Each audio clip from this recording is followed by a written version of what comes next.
Hi hello welcome back to Shruti Umesh channel. ಇವತ್ತು ತುಂಬ ದಿನ ಆದಮೇಲೆ ಮಾರ್ನಿಂಗಿಂದನೇ ಬ್ಲಾಗ್ ಸ್ಟಾರ್ಟ್ ಮಾಡ್ತಾ ಇದ್ದೀನಿ. ಏನಂತ ಅಂದರೆ ಇವತ್ತು ನಂದು ಮತ್ತು ನನ್ನ ಮಗಳದು ಮಾರ್ನಿಂಗ್ ರೊಟೀನ್ ಹೇಗಿರುತ್ತೆ ಅಂತ ತಿಳಿಸ್ಕೊಡ್ತೀನಿ ನಿಮಗೆ. ಬನ್ನಿ ನಮ್ಮ ಡೇನ ಸ್ಟಾರ್ಟ್ ಮಾಡೋಣ. ನೋಡಿ, ಪಾಪನು ಕೂಡ ಆಲ್ರೆಡಿ ಎದ್ದು ಅವ್ರ ಅಪ್ಪಗೆ ಹಿಂಸೆ ಕೊಡ್ತಿದ್ದಾಳೆ. ಅವರಂತೂ ಎದ್ದೊಳ್ತಿಲ್ಲ, ಅವಳು ಏನೇ ಮಾಡಿದ್ರು. ಹಂಗೆ ಕಣ್ಮುಚ್ಕೊಂಡೆ ಅವಳನ್ನು ಎತ್ಕೊಂಡು ಆಟಾಡಿಸ್ತಿದ್ದಾರೆ. ಚಿನ್ನಮ್ಮ, good morning. Good morning. Good morning. ಯಾಕವಾ ಸಿಗ್ತಿಲ್ವಾ ಪಪ್ಪ? ಬಾ ಸರಿ ಬಾ. ಗುಡ್ ಮಾರ್ನಿಂಗ್ ಪಪ್ಪ. ಇಲ್ಲಿ ಗುಡ್ ಮಾರ್ನಿಂಗ್. ನೋಡಿ, ಈಗ ಆಲ್ರೆಡಿ ಅವ್ರ ಅಪ್ಪನ ಹತ್ರ ಹೋಗಕ್ಕೆ ಸ್ಕೆಚ್ ಆಗ್ತಿದ್ದಾಳೆ. ಅಲ್ಲಿದ್ದರೆ ನನ್ನ ಹತ್ರ ಬರಬೇಕು ಅಂತಾಳೆ, ನನ್ನ ಹತ್ರ ಇದ್ದರೆ ಉಮೇಶ್ ಹತ್ರ ಹೋಗಬೇಕು ಅಂತಾಳೆ. ನೋಡಿ, ಇಟ್ಕೊಪ್ಪ.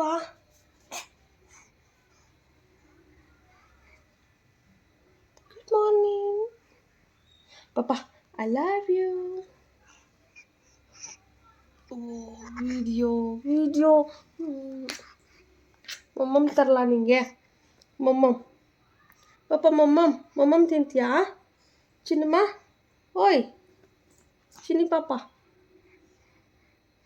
ಚಿನ್ನ ಕುಚ್ಚು ಕುಚ್ಚು ಕುಚ್ಚು ಕುಚ್ಚು ಕುಚ್ಚು ಕುಚ್ಚು ಕುಚ್ಚು ಕುಚ್ಚು. I love you. ಮೊಮ್ಮಮ್ ತಿಂತೀಯಾ ಚಿನ್ನಮ್ಮ? ಮೊಮ್ಮಮ್ ತಿಂತೀಯಾ ಚಿನ್ನಮ್ಮ? ಮೊಮ್ಮಮ್. ಸೋಂಪು, ಮೆಂತ್ಯ, ಜೀರಿಗೆ ಮೂರೂ ಒಂದೊಂದು ಸ್ಪೂನು ರಾತ್ರಿ ನೀರಲ್ಲಿ ನೆನೆಸಿದ್ದೆ. ಮತ್ತು ಬಾದಾಮಿ ಕೂಡ ನೆನೆಸಿದ್ದೆ. ಈಗೇನು ನೆನೆಸ್ಕೊಂಡಿದ್ದೀನಿ ಜೀರಿಗೆ ನೀರು, ಅದನ್ನು ನಾನು ನೀರಲ್ಲಿ ಹಾಕಿ ಚೆನ್ನಾಗಿ ಬಾಯ್ಲ್ ಮಾಡ್ಕೊತಿದ್ದೀನಿ. ಚೆನ್ನಾಗಿ ಅದನ್ನು ಕುದಿಸಿ ಕುಡಿಯೋದ್ರಿಂದ ಸಾಕಷ್ಟು ಬೆನಿಫಿಟ್ಟು ನಮ್ಮ ಬಾಡಿಗೆ ಸಿಗುತ್ತೆ. ಅರ್ಲಿ ಮಾರ್ನಿಂಗ್ ಟೀ ಕಾಫಿ ಕುಡಿಯೋದಕ್ಕಿಂತ ಈ ಥರ ಒಂದು ಲೋಟ ನಾವು ಇದನ್ನೆಲ್ಲ ನೆನೆಸಿಟ್ಟು ಅದನ್ನು ಬೆಳಿಗ್ಗೆ ಬಾಯ್ಲ್ ಮಾಡಿ ಕುಡಿಯೋದ್ರಿಂದ ತುಂಬ ಯೂಸ್ಫುಲ್ ಆಗುತ್ತೆ. ತುಂಬ ಆ್ಯಂಟಿ ಆಕ್ಸಿಡೆಂಟ್ಸ್ ಇರುತ್ತೆ ಮತ್ತು ಹೆಲ್ದಿ ಕೂಡ. ಮತ್ತು ವೆಯ್ಟ್ ಲಾಸ್ ಯಾರ್ಯಾರು ಮಾಡಬೇಕು ಅಂತ ಅಂದ್ಕೊಂಡಿದ್ರೆ ಇದೊಂದು ಬೆಸ್ಟ್ ಡ್ರಿಂಕ್ ಅಂತಲೇ ಹೇಳ್ಬೋದು. ಇದಕ್ಕೆ ಬೇಕು ಅಂತ ಅಂದರೆ ಲೆಮನ್ ಹಾಕ್ಕೋಬೋದು ಮತ್ತು ಹನಿ ಕೂಡ ಹಾಕ್ಕೋಬೋದು. ಬಟ್ ನಾನಿಲ್ಲಿ ಒಂದು ಸ್ಪೂನ್ ಆಗೋಷ್ಟು ಲೆಮನ್ ಹಾಕ್ಕೋತಾ ಇದ್ದೀನಿ. ನಾನು ಹನಿ ಏನೂ ಹಾಕ್ತಾಯಿಲ್ಲ, ಜಸ್ಟ್ ಲೆಮನ್ ಹಾಕಿ ಇದನ್ನು ಕುಡಿತಾ ಇದ್ದೀನಿ. ಇದು ನಂದು ಹೆಲ್ದಿ ಡ್ರಿಂಕ್ ಆಯಿತು. ಈಗ ಪಾಪುಗೆ ನಾನು ಮಾರ್ನಿಂಗ್ ಎದ್ದ ತಕ್ಷಣ ಒಂದು ದಿನ ಬಿಟ್ಟು ಒಂದು ದಿನ ಇದನ್ನು ನಾನು ಹಾಕ್ತೀನಿ. ನಂದು ಎದೆ ಹಾಲಲ್ಲಿ, ತಾಯಿ ಎದೆ ಹಾಲಲ್ಲಿ ಇದನ್ನು ತೇದಿ ಹಾಕಬೇಕು ಮಕ್ಕಳಿಗೆ.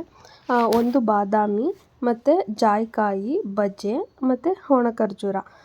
ಜಾಯಿಕಾಯಿ ಹಾಕೋದ್ರಿಂದ ಡೈಜೆಷನ್ ಚೆನ್ನಾಗಾಗತ್ತೆ ಮತ್ತು ಬಜೆಯಿಂದ ಶೀತ, ಕೆಮ್ಮು, ನೆಗಡಿ ಏನೂ ಆಗೋಲ್ಲ. ಮತ್ತು ಒಣ ಖರ್ಜೂರ ವೆಯ್ಟ್ ಗೇನ್ ಮಾಡುತ್ತೆ. ಬಾದಾಮಿ ಕೂಡ ಪಾಪುಗೆ ಒಳ್ಳೆಯದು, ಮಕ್ಕಳಿಗೆ ವೆಯ್ಟ್ ಗೇನ್ಗೆ ಎಲ್ಪ್ ಆಗುತ್ತೆ. ಇದನ್ನು ನಾವು ಪಾಪು 1 ಮಂತ್ ಬೇಬಿ ಇದ್ದಾಗಿಂದನೂ ಮಾಡ್ತಾಯಿದ್ವಿ.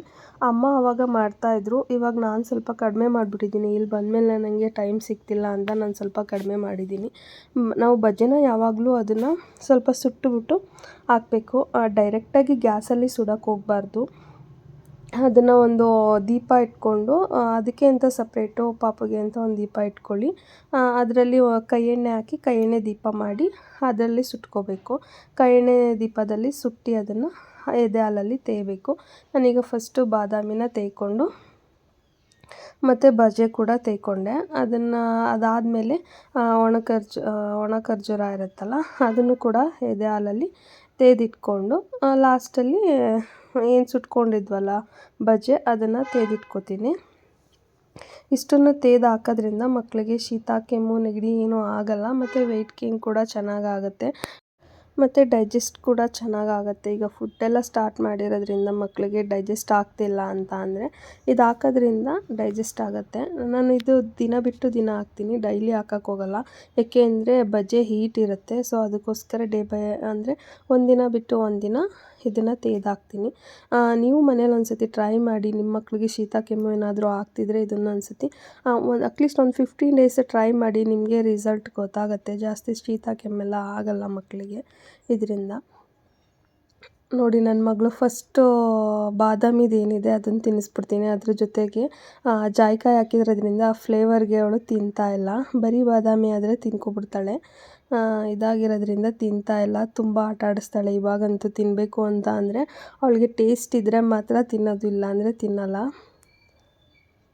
ರಜ್ಜಿ ತಿನ್ನಿಸ್ಬೇಕಾದ್ರೆ ಮಾತ್ರ ಸುಮ್ಮನೆ ತಿನ್ಕೊಬಿಡ್ತಿದ್ಲು. ನನ್ನ ಹತ್ರ ಆದರೆ ಆಟ ಆಡ್ತಾಳೆ. ಆಗೋ ಈಗೋ ಮಾಡಿ ಸಾಹಸ ಮಾಡಿ ಅವಳಿಗೆ ತಿನ್ನಿಸಿದಾಯ್ತು. ಉಮೇಶ್ ಅಂತೂ ಅವಳು ಆಡೋದು ನೋಡಿ ಬೇಡ ಬಿಟ್ಬಿಡು, ತಿನ್ನಿಸ್ಬೇಡ ಬಿಟ್ಬಿಡು ಅಂತ ಇದ್ದರು. ಬಟ್ ಅವರು ಒನ್ ಡೇ ನೋಡಿದ್ದಕ್ಕೆ ಹಿಂಗೆ ಅಂತಾರೆ. ದಿನ ನನಗೆ ಅವಳಿಗೆ ಊಟ ತಿಂಡಿ ತಿನ್ನಿಸ್ಬೇಕು ಅಂದರೆ ನಾನು ಇದೇ ಥರ ಸಾಹಸ ಮಾಡಬೇಕು. ಅವಳಂತೂ ಏನೂ ತಿನ್ನಲ್ಲ. ಅವಳಿಗೆ ಹೊಟ್ಟೆ ಹಸಿವಾಗಿದ್ದು ಅವಳಿಗೆ ಇಷ್ಟ ಆಗಿರೋದಾದರೆ ಮಾತ್ರ ತಿನ್ನೋದು, ಇಲ್ಲ ಅಂದರೆ ತಿನ್ನಲ್ಲ ಅವಳು. ಎಲ್ಲನೂ ತಿನ್ನಿಸಿ ಮೂತಿ ನೋಡಿ ಅವಳದು ಹೇಗಾಗಿದೆ ಅಂತ. ಅವಳಿಗೆಲ್ಲ ತಿನ್ನಿಸಿ ನಾನು ಈಗ ತಿಂಡಿಗೆ ದೋಸೆ ಮಾಡಿದ್ದೆ. ಈಗ ದೋಸೆ ಹಾಕ್ಕೋಬೇಕು. ಪಾಪುನ ಉಮೇಶ ಆಟ ಆಡಿಸ್ತಿದ್ದಾರೆ. ಈಗ ನಾನು ದೋಸೆ ಹಾಕ್ಕೊಂಡು ನಾವು ದೋಸೆ ತಿನ್ನಬೇಕು.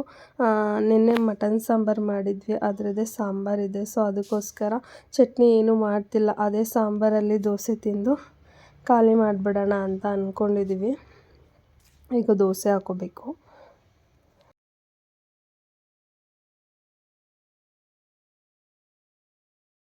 ದೋಸೆ ರೆಡಿ ಆಯಿತು. ಇವಾಗ ಇದನ್ನು ತಿಂದು ಉಮೇಶ್ಗೂ ಕೂಡ ದೋಸೆ ಹಾಕ್ಕೊಟ್ಟೆ. ಅವರು ತಿಂದರು. ತಿಂದಾಯ್ತು ಅವ್ರದ್ದು. ಈಗ ನಾನು ತಿಂದು ಪಾಪುನ ಮಲಗಿಸ್ಬೇಕು ಸ್ನಾನ ಮಾಡಿಸಿ. ಅವಳನ್ನೂ ಕೂಡ ಈಗ ಸ್ನಾನ ಮಾಡಿಸಿ ಅವಳನ್ನ ಮಲಗಿಸಿದೆ. ಈಗ ನಾನು ತಿಂಡಿ ತಿಂದಮೇಲೆ ಒಂದು ಲೋಟ ನೀರು ಕೂಡ ಕುಡಿದಿರಲಿಲ್ಲ. ಅವಳದೇ ಕೆಲಸ ಆಗಿಬಿಟ್ಟಿತ್ತು. ಅವಳಿಗೆ ಸ್ನಾನ ಮಾಡಿಸಿ ಮಲಗಿಸಿದ್ದೇನೆ. ಇವಾಗ ನಾನು ಒಂದು ಗ್ಲಾಸ್ ನೀರು ಕುಡಿದು ಯಾಕೋ ಕಾಫಿ ಕುಡಿಬೇಕು ಅಂತ ಅನ್ನಿಸ್ತಾ ಇತ್ತು ಅಂದ್ಬಿಟ್ಟು ಕಾಫಿ ಮಾಡ್ತಾ ಇದ್ದೀನಿ. ಈ ಕಾಫಿ ಕುಡಿದು ವಿಡಿಯೋನ ಇವತ್ತು ಇಲ್ಲಿಗೆ ಎಂಡ್ ಮಾಡ್ತಾ ಇದ್ದೀನಿ. ಇವತ್ತು ನನ್ನ ಮಾರ್ನಿಂಗ್ ಬ್ಲಾಗ್ನ ನಿಮ್ಮ ಜೊತೆ ಶೇರ್ ಮಾಡಿದ್ದೀನಿ. ಹೇಗೆ ಅನ್ನಿಸ್ತು ಅಂತ ಪ್ಲೀಸ್ ಕಮೆಂಟ್ ಮಾಡಿ. ವಿಡಿಯೋ ಏನಾದರೂ ಇಷ್ಟ ಆಗಿದ್ರೆ ಪ್ಲೀಸ್ ಲೈಕ್ ಮಾಡಿ, ಶೇರ್ ಮಾಡಿ, ಕಮೆಂಟ್ ಮಾಡಿ. ಇನ್ನೂ ನನ್ನ ಚಾನಲ್ ಯಾರು ಸಬ್ಸ್ಕ್ರೈಬ್ ಆಗದೆ ನೋಡ್ತಾ ಇದ್ದರೆ ಪ್ಲೀಸ್ ಸಬ್ಸ್ಕ್ರೈಬ್ ಆಗಿ. ನೆಕ್ಸ್ಟ್ ಬ್ಲಾಗಲ್ಲಿ ಸಿಗೋಣ. ಬಾಯ್.